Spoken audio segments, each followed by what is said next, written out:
ಕಾಣಿಸ್ತಾ ಇಲ್ಲ. ಹೇಗಿದೆ ಅಲ್ಲಿನ ಪರಿಸ್ಥಿತಿ? ಖಂಡಿತ ಶ್ರುತಿ, ಯಾಕಂತ ಹೇಳಿದ್ರೆ ಇಡೀ ಮೆಜೆಸ್ಟಿಕ್ ಎನ್ನುವಂಥದ್ದು ಬೆಂಗಳೂರಿನ ಜೀವನಾಡಿ ಅಂತಾನೆ ಹೇಳ್ಬೋದು. ಯಾಕಂತ ಹೇಳಿದ್ರೆ ಮೆಜೆಸ್ಟಿಕ್ ಯಾವಾಗ ಬಂದಾಯಿತೋ ಎಂಟೈರ್ ಬೆಂಗಳೂರು ಬಂದ್ ಅಂತಾನೆ ಹೇಳ್ಬೋದು. ಯಾಕಂತ ಹೇಳಿದ್ರೆ ಇಲ್ಲಿಗ ಯಾವುದೇ ರೀತಿಯಾದಂತಹ ಬಂಧನ ನೋಡಿ, ಒಂದು ಸೂಟ್ ಕೇಸ್ ಇಟ್ಕೊಂಡು ತಲೆ ಮೇಲೆ ಮಾತಾಡಿಸಿ ಅವ್ರನ್ನ ಅವ್ರವ್ರ ಪಾಡಿಗೆ ನಿಮ್ ಪಕ್ಕದಲ್ಲಿ ಯಾರು ಒಬ್ರು ಇದಾರೆ ನೋಡಿ, ಬಸ್ ಅವ್ರವ್ರ ಪಾಡಿಗೆ ಹೋಗ್ತಾ ಇದೆ. ಸೊ ನೀವು ಕೂಡ ಗಮನಿಸ್ತಾ ಇರ್ಬೋದು. ಇನ್ನೊಂದ್ ಕಡೆಯಲ್ಲಿ ನಿಕೇಶ್ ಪಕ್ಕದಲ್ಲಿದ್ದವ್ರನ್ನ ಮಾತಾಡಿಸಬಹುದಾ ಅಂತ ನಿಕೇಶ್ ನೋಡಿ ನೋಡಿ ನೋಡಿ ಆ ತಲೆಯಲ್ಲಿ ಹೊತ್ಕೊಂಡು ಏನಿದಾರೆ ನೋಡಿ ಅವ್ರನ್ನ ಖಂಡಿತ ಶ್ರುತಿ ನಿಮಗೆ ಗೊತ್ತಿರಬಹುದು. ಇವ್ರು ಲಾಸ್ಟ್ ಟೈಮ್ ಇವ್ರದ್ದು ಒಂದು ಸಮಸ್ಯೆ ಇದೆ ಅಂತ ಹೇಳಿದ್ರು. ಇವ್ರದ್ದು ಹೆಂಡತಿ ಏನೋ ಧರ್ಮಸ್ಥಳಕ್ಕೆ ಹೋಗಿ ಕಳೆದೋಗಿದ್ರು ಅಂತ ಹೇಳ್ಕೊಂಡು ಅದನ್ನ ಮಾತಾಡ್ಸಿ ಆಮೇಲೆ ನಾನು ಬಂದ್ ಬಗ್ಗೆ ಮಾತಾಡ್ಸಿ. ನಿಮ್ಮ ವೈಫ್ ಸಿಕ್ಕಿದ್ರ ಹೆಂಡತಿ? ಟಿವಿಲಿ 10:30 9:00 ಮಾತಾಡಿದೆ. ಬೆಳಿಗ್ಗೆ ಅಲ್ಲೇ ಬಸ್ ಕನ್ಫ್ಯೂಸ್ ಆಗಿ ತಿಂಡಿಗೆ ಹೋದಾಗ ಸ್ವಲ್ಪ ಮಿಸ್ ಆಗಿದ್ರು.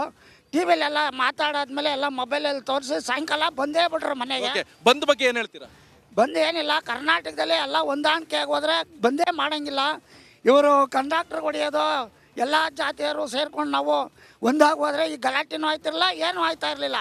ಇವತ್ತು ಬಂದ್ ಮಾಡಿದ್ರೆ ಒಬ್ಬ ಕೂಲಿ ಮಾಡೋ ರೈತನ ಕೂಲಿ ಮಾಡೋನಿಗೆ 500 ರೂಪಾಯಿ ಲಾಸ್ ಆಗುತ್ತೆ. ಆಟೋ ಓಡಿಸೋರಿಗೆ ಅವ್ರು ಡೈಲಿ ಜೀವನ ಮಾಡಬೇಕು, ಹಾಲು ತರಬೇಕು, ಸ್ಕೂಲ್ ಫೀಸ್ ಕಟ್ಟಬೇಕು, ಆಮೇಲೆ ಓಲ್ವಾ ಊಬರು ಎಲ್ಲರಿಗೂ ತೊಂದರೆ ಆಗುತ್ತೆ. ಆದರೆ ಈಗ ನಮ್ಮ ಜನಗಳು ಯಾರೇ ಎಲ್ಲ ಜಾತಿ ಜನನೂ ಒಂದಾಗಿ ಹೋದರೆ ಬಂದು ಮಾಡೋಂಗಿಲ್ಲ, ಏನೂ ಮಾಡೋಂಗಿಲ್ಲ.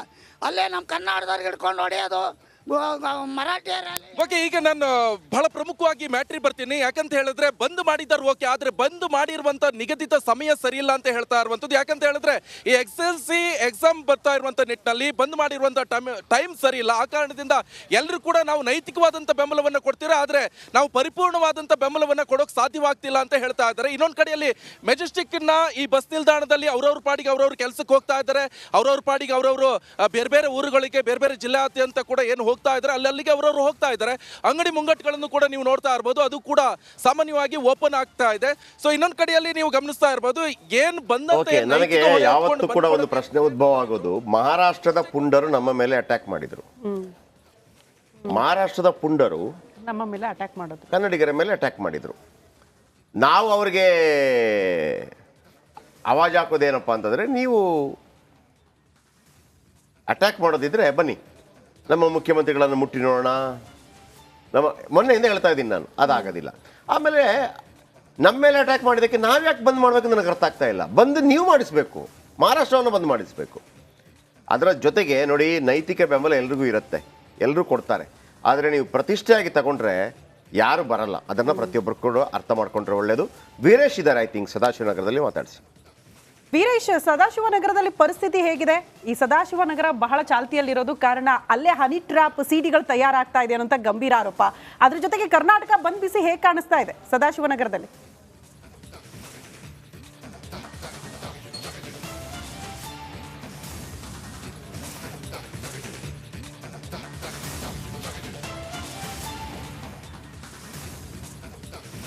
ಶ್ರುತಿನ ಪ್ರೆಸೆಂಟ್ ಈಗ ವಾಟಾಳ್ ನಾಗರಾಜ್ ಅವರ ಮನೆ ಮುಂಭಾಗದಲ್ಲಿದ್ದಾನೆ. ಇಲ್ಲಿ ಸಹ ನೋಡ್ತಿರ್ಬೋದು, ಒಂದು ಕಡೆ ಟೈಟ್ ಸೆಕ್ಯೂರಿಟಿ ಸಹ ನಿಯೋಜನೆಗೊಂಡಿದ್ದಾರೆ. ಹೆಜ್ಜೆ ಹೆಜ್ಜೆಗೂ ಪೊಲೀಸರು ಸಹ ಏನೋ ಇಲ್ಲಿ ನಿಯೋಜನೆಗೊಂಡಿದ್ದಾರೆ. ನೋಡ್ತಿರ್ಬೋದು ದೃಶ್ಯಗಳು ಸಹ. ಯಾಕಂದರೆ ಮನೆಯಿಂದ ಏನಾದರೂ ವಾಟಾಳ್ ನಾಗರಾಜ್ ಅವರು ಹೊರಗಡೆ ಬಂದರೆ ಲಾಕ್ ಮಾಡಬೇಕೆಂಬುದು ಇವರ ಉದ್ದೇಶವಾಗಿದೆ. ಯಾಕಂದರೆ ಪ್ರತಿಭಟನೆಗೆ ಮೆರವಣಿಗೆ ಅವಕಾಶವಿಲ್ಲವೆಂದು ಪೊಲೀಸ್ ಕಮಿಷನರ್ ಈಗ ಸ್ಪಷ್ಟನೆ ನೀಡಿದ್ದಾರೆ. ಒಂದು ಕಡೆ ನೋಟಿಸ್ ಸಹ ನೀಡಿದೆ ಎಲ್ಲ ಕನ್ನಡಪರ ಸಂಘಟನೆಗಳಿಗೆ. ಹೀಗಾಗಿ ಈ ರಸ್ತೆಯೆಲ್ಲ ತುಂಬೆಲ್ಲ ಪೊಲೀಸರು ನಿಯೋಜನೆಗೊಂಡಿದ್ದಾರೆ. ಅವರು ಎಲ್ಲೇ ಯಾವ ಭಾಗದಲ್ಲಿ ಹೋದರೂ ಲಾಕ್ ಮಾಡ್ತಾರೆ. ಯಾಕಂದರೆ ಬೇರೆ ಅವರು ಟೌನಲ್ಲಿ ಹೋಗಿ ಒಂದು ಕಡೆ ದೊಡ್ಡ ಮೆರವಣಿಗೆ ಮಾಡಬೇಕಂತ ಮುಂದಾಗ್ತಿದ್ರು. ಬಟ್ ಇದೀಗ ಪೊಲೀಸರು ಸಹ ನಿಯೋಜನೆಗೊಂಡಿದ್ದಾರೆ. ಯಾಕಂದರೆ ನೋಡ್ತಿರ್ಬೋದು, ವಾಟಾಳ್ ನಾಗರಾಜ್ ಅವರ ಮನೆ ಮುಂದೆ ಸಹ ಏನೋ ಶಾಪ್ ಓಪನ್ ಆಗಿದೆ, ಅಂಗಡಿ ಓಪನ್ ಆಗಿದೆ. ಹೀಗಾಗಿ ಎಲ್ಲ ಒಂದು ಕಡೆ ಬಂದು ವಿಫಲವಾಗಿದೆ ಎಂಬುದು ಒಂದು ಕಡೆ ಸ್ಪಷ್ಟವಾಗಿ ಹೇಳೋಕ್ಕಾಗಲ್ಲ. ಇನ್ನು 10 ಗಂಟೆ ನಂತರ ಗೊತ್ತಾಗುತ್ತೆ. ಯಾಕಂದರೆ ಎಲ್ಲರೂ ನೈತಿಕ ಬೆಂಬಲ ಕೊಟ್ಟಿದ್ದಾರೆ. ಸಾರಿಗೆ ಓಡಾಡ್ತಿದೆ, ಆಟೋಗಳು ಓಡಾಡ್ತಿದ್ದಾವೆ, ಮಾರ್ಕೆಟ್ ಎಂದಿನಂತೆ ಓಪನ್ ಆಗಿದೆ, ಖಾಸಗಿ ಬಸ್ಗಳು ಸಂಚಾರ ಆಗ್ತಿದ್ದಾವೆ, ಶಾಲಾ ಕಾಲೇಜುಗಳು ಓಪನ್ ಆಗಿದ್ದಾವೆ. ಹೀಗಾಗಿ 11ವರೆಗೆ ವಾಟಾಳ್ ನಾಗರಾಜ್ ದೊಡ್ಡ ಮಟ್ಟ ರ್ಯಾಲಿ ಮಾಡೋಕ್ಕೆ ಮುಂದಾಗ್ತಿದ್ದಾರೆ. ಬಟ್ ಪೊಲೀಸರು ಮಾತ್ರ ಇಲ್ಲೆಲ್ಲ ಸರ್ಪಗಾಲಲ್ಲಿ ನಿಂತಿದ್ದಾರೆ, ಅವ್ರನ್ನ ಅರೆಸ್ಟ್ ಮಾಡಬೇಕಂತ. ಹೀಗಾಗಿ ವಾಟಾಳ್ ನಾಗರಾಜ್ ಅವರು ಮುಂದಿನ ಹೋರಾಟ ಯಾವ ರೀತಿ ಇರುತ್ತೆ ಎಂಬುದು 11 ಗಂಟೆ ನಂತರ ಕಾಣಿಸ್ತಾ ಇಲ್ಲ. ಹೇಗಿದೆ ಅಲ್ಲಿನ ಪರಿಸ್ಥಿತಿ? ಖಂಡಿತ ಶ್ರುತಿ, ಯಾಕಂತ ಹೇಳಿದ್ರೆ ಇಡೀ ಮೆಜೆಸ್ಟಿಕ್ ಎನ್ನುವಂಥದ್ದು ಬೆಂಗಳೂರಿನ ಜೀವನಾಡಿ ಅಂತಾನೆ ಹೇಳ್ಬೋದು. ಯಾಕಂತ ಹೇಳಿದ್ರೆ ಮೆಜೆಸ್ಟಿಕ್ ಯಾವಾಗ ಬಂದಾಯಿತೋ ಎಂಟೈರ್ ಬೆಂಗಳೂರು ಬಂದ್ ಅಂತಾನೆ ಹೇಳ್ಬೋದು. ಯಾಕಂತ ಹೇಳಿದ್ರೆ ಇಲ್ಲಿಗ ಯಾವುದೇ ರೀತಿಯಾದಂತಹ ಬಂಧನ ನೋಡಿ, ಒಂದು ಸೂಟ್ ಕೇಸ್ ಇಟ್ಕೊಂಡು ತಲೆ ಮೇಲೆ ಮಾತಾಡಿಸಿ ಅವ್ರನ್ನ ಅವ್ರವ್ರ ಪಾಡಿಗೆ ಅಲ್ರಿ, ನಿಮ್ ಪಕ್ಕದಲ್ಲಿ ಯಾರು ಒಬ್ರು ಇದಾರೆ ನೋಡಿ. ಬಸ್ ಅವ್ರವ್ರ ಪಾಡಿಗೆ ಹೋಗ್ತಾ ಇದೆ. ಸೊ ನೀವು ಕೂಡ ಗಮನಿಸ್ತಾ ಇರ್ಬೋದು. ಇನ್ನೊಂದ್ ಕಡೆಯಲ್ಲಿ ನಿಕೇಶ್ ಪಕ್ಕದಲ್ಲಿದ್ದವ್ರನ್ನ ಮಾತಾಡಿಸಬಹುದಾ ಅಂತ ನಿಕೇಶ್ ಓಡಾಡ್ತಿದ್ದಾರೆ. ನೋಡಿ ತಲೆಯಲ್ಲಿ ಹೊತ್ಕೊಂಡು ಹೇಳಿದಾರೆ ನೋಡಿ ಅವ್ರನ್ನ Yes, ಖಂಡಿತ ಶ್ರುತಿ ನಿಮಗೆ ಗೊತ್ತಿರಬಹುದು. ಇವ್ರು ಲಾಸ್ಟ್ ಟೈಮ್ ಇವ್ರದ್ದು ಒಂದು ಸಮಸ್ಯೆ ಇದೆ ಅಂತ ಹೇಳಿದ್ರು. ಇವ್ರದ್ದು ಹೆಂಡತಿ ಏನೋ ಧರ್ಮಸ್ಥಳಕ್ಕೆ ಹೋಗಿ ಕಳೆದೋಗಿದ್ರು ಅಂತ ಹೇಳ್ಕೊಂಡು ಅದನ್ನ ಮಾತಾಡ್ಸಿ ಆಮೇಲೆ ನಾನು ಬಂದ್ ಬಗ್ಗೆ ಮಾತಾಡ್ಸಿ. ನಿಮ್ಮ ವೈಫ್ ಸಿಕ್ಕಿದ್ರ ಹೆಂಡತಿ? ಟಿವಿಲಿ ಇಲ್ಲೇ 10:30 9:30 ಮಾತಾಡಿದೆ. ಬೆಳಿಗ್ಗೆ ಅಲ್ಲೇ ಬಸ್ ಕನ್ಫ್ಯೂಸ್ ಆಗಿ ತಿಂಡಿಗೆ ಹೋದಾಗ ಸ್ವಲ್ಪ ಮಿಸ್ ಆಗಿದ್ರು. ಟಿವಿಲೆಲ್ಲ ಮಾತಾಡಾದ್ಮೇಲೆ ಎಲ್ಲ ಮೊಬೈಲಲ್ಲಿ ತೋರಿಸಿ ಸಾಯಂಕಾಲ ಬಂದೇ ಬಿಟ್ರು ಮನೆಗೆ. ಬಂದ್ ಬಗ್ಗೆ ಏನ್ ಹೇಳ್ತೀರಾ? ಬಂದು ಏನಿಲ್ಲ, ಕರ್ನಾಟಕದಲ್ಲಿ ಎಲ್ಲ ಹೊಂದಾಣಿಕೆಯಾಗಿ ಹೋದರೆ ಬಂದೇ ಮಾಡೋಂಗಿಲ್ಲ. ಇವರು ಕಂಡಕ್ಟರ್ ಹೊಡೆಯೋದು, ಎಲ್ಲ ಜಾತಿಯವರು ಸೇರ್ಕೊಂಡು ನಾವು ಒಂದಾಗಿ ಹೋದರೆ ಈ ಗಲಾಟೆನೂ ಆಯ್ತಿರಲಿಲ್ಲ, ಏನೂ ಆಯ್ತಾ ಇರಲಿಲ್ಲ. ಇವತ್ತು ಬಂದ್ ಮಾಡಿದ್ರೆ ಒಬ್ಬ ಕೂಲಿ ಮಾಡೋ ರೈತನ ಕೂಲಿ ಮಾಡೋನಿಗೆ 500 ರೂಪಾಯಿ ಲಾಸ್ ಆಗುತ್ತೆ. ಆಟೋ ಓಡಿಸೋರಿಗೆ ಅವ್ರು ಡೈಲಿ ಜೀವನ ಮಾಡಬೇಕು, ಹಾಲು ತರಬೇಕು, ಸ್ಕೂಲ್ ಫೀಸ್ ಕಟ್ಟಬೇಕು, ಆಮೇಲೆ ಓಲ್ವಾ ಊಬರು ಎಲ್ಲರಿಗೂ ತೊಂದರೆ ಆಗುತ್ತೆ. ಆದರೆ ಈಗ ನಮ್ಮ ಜನಗಳು ಯಾರೇ ಎಲ್ಲ ಜಾತಿ ಜನನೂ ಒಂದಾಗಿ ಹೋದರೆ ಬಂದು ಮಾಡೋಂಗಿಲ್ಲ, ಏನೂ ಮಾಡೋಂಗಿಲ್ಲ. ಅಲ್ಲೇ ನಮ್ಮ ಕನ್ನಡದವ್ರಿಗೆ ಹಿಡ್ಕೊಂಡು ಹೊಡೆಯೋದು, ಮರಾಠಿಯರಲ್ಲಿ. ಓಕೆ, ಈಗ ನಾನು ಬಹಳ ಪ್ರಮುಖವಾಗಿ ಮ್ಯಾಟ್ರಿ ಬರ್ತೀನಿ. ಯಾಕಂತ ಹೇಳಿದ್ರೆ ಬಂದ್ ಮಾಡಿದ್ದಾರೆ ಓಕೆ, ಆದ್ರೆ ಬಂದ್ ಮಾಡಿರುವಂತ ನಿಗದಿತ ಸಮಯ ಸರಿ ಇಲ್ಲ ಅಂತ ಹೇಳ್ತಾ ಇರುವಂತದ್ದು. ಯಾಕಂತ ಹೇಳಿದ್ರೆ ಈ SSLC ಎಕ್ಸಾಮ್ ಬರ್ತಾ ಇರುವಂತ ನಿಟ್ಟಿನಲ್ಲಿ ಬಂದ್ ಮಾಡಿರುವಂತ ಟೈಮ್ ಸರಿ ಇಲ್ಲ. ಆ ಕಾರಣದಿಂದ ಎಲ್ಲರೂ ಕೂಡ ನಾವು ನೈತಿಕವಾದಂತ ಬೆಂಬಲವನ್ನ ಕೊಡ್ತೀರಾ, ಆದ್ರೆ ನಾವು ಪರಿಪೂರ್ಣವಾದಂತ ಬೆಂಬಲವನ್ನ ಕೊಡೋಕೆ ಸಾಧ್ಯವಾಗ್ತಿಲ್ಲ ಅಂತ ಹೇಳ್ತಾ ಇದ್ದಾರೆ. ಇನ್ನೊಂದು ಕಡೆಯಲ್ಲಿ ಮೆಜೆಸ್ಟಿಕ್ ನ ಈ ಬಸ್ ನಿಲ್ದಾಣದಲ್ಲಿ ಅವ್ರವ್ರ ಪಾಡಿಗೆ ಅವ್ರವ್ರ ಕೆಲಸಕ್ಕೆ ಹೋಗ್ತಾ ಇದ್ದಾರೆ. ಅವ್ರವ್ರ ಪಾಡಿಗೆ ಅವ್ರವ್ರು ಬೇರೆ ಬೇರೆ ಊರುಗಳಿಗೆ ಬೇರೆ ಬೇರೆ ಜಿಲ್ಲಾದ್ಯಂತ ಕೂಡ ಏನು ಹೋಗ್ತಾ ಇದ್ದಾರೆ, ಅಲ್ಲಿಗೆ ಅವರವರು ಹೋಗ್ತಾ ಇದ್ದಾರೆ. ಅಂಗಡಿ ಮುಂಗಟ್ಟುಗಳನ್ನು ಕೂಡ ನೀವು ನೋಡ್ತಾ ಇರಬಹುದು, ಅದು ಕೂಡ ಸಾಮಾನ್ಯವಾಗಿ ಓಪನ್ ಆಗ್ತಾ ಇದೆ. ಸೊ ಇನ್ನೊಂದು ಕಡೆಯಲ್ಲಿ ನೀವು ಗಮನಿಸ್ತಾ ಇರಬಹುದು ಏನ್ ಬಂದಂತೆ. ನನಗೆ ಯಾವತ್ತೂ ಕೂಡ ಒಂದು ಪ್ರಶ್ನೆ ಉದ್ಭವ ಆಗೋದು, ಮಹಾರಾಷ್ಟ್ರದ ಪುಂಡರು ನಮ್ಮ ಮೇಲೆ ಅಟ್ಯಾಕ್ ಮಾಡಿದ್ರು. ಮಹಾರಾಷ್ಟ್ರದ ಪುಂಡರು ನಮ್ಮ ಮೇಲೆ ಅಟ್ಯಾಕ್ ಮಾಡೋದು, ಕನ್ನಡಿಗರ ಮೇಲೆ ಅಟ್ಯಾಕ್ ಮಾಡಿದ್ರು. ನಾವು ಅವ್ರಿಗೆ ಆವಾಜ್ ಹಾಕೋದೇನಪ್ಪ ಅಂತಂದ್ರೆ, ನೀವು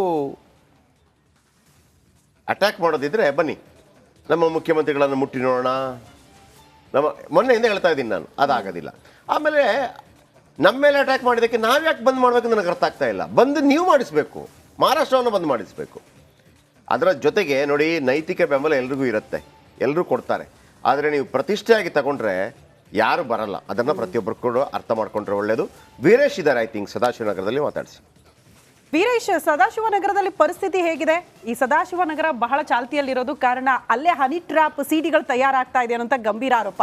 ಅದ್ರ ಜೊತೆಗೆ ಕರ್ನಾಟಕ ಬಂದ್ ಬಿಸಿ ಹೇಗೆ ಕಾಣಿಸ್ತಾ ಇದೆ ಸದಾಶಿವನಗರದಲ್ಲಿ?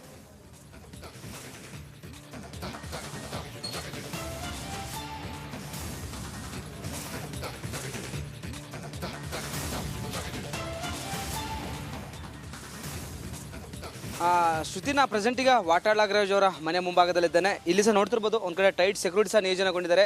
ಹೆಜ್ಜೆಗೂ ಪೊಲೀಸರು ಸಹ ಏನೋ ಇಲ್ಲಿ ನಿಯೋಜನೆಗೊಂಡಿದ್ದಾರೆ. ನೋಡ್ತಿರ್ಬೋದು ದೃಶ್ಯಗಳು ಸಹ. ಯಾಕಂದ್ರೆ ಮನೆಯಿಂದ ಏನಾದರೂ ವಾಟಾಳ್ ನಾಗರಾಜ್ ಅವರು ಹೊರಗಡೆ ಬಂದ್ರೆ ಲಾಕ್ ಮಾಡಬೇಕೆಂಬುದು ಇವರ ಉದ್ದೇಶವಾಗಿದೆ. ಯಾಕಂದ್ರೆ ಪ್ರತಿಭಟನೆಗೆ ಮೆರವಣಿಗೆ ಅವಕಾಶವಿಲ್ಲವೆಂದು ಪೊಲೀಸ್ ಕಮಿಷನರ್ ಈಗ ಸ್ಪಷ್ಟನೆ ನೀಡಿದ್ದಾರೆ.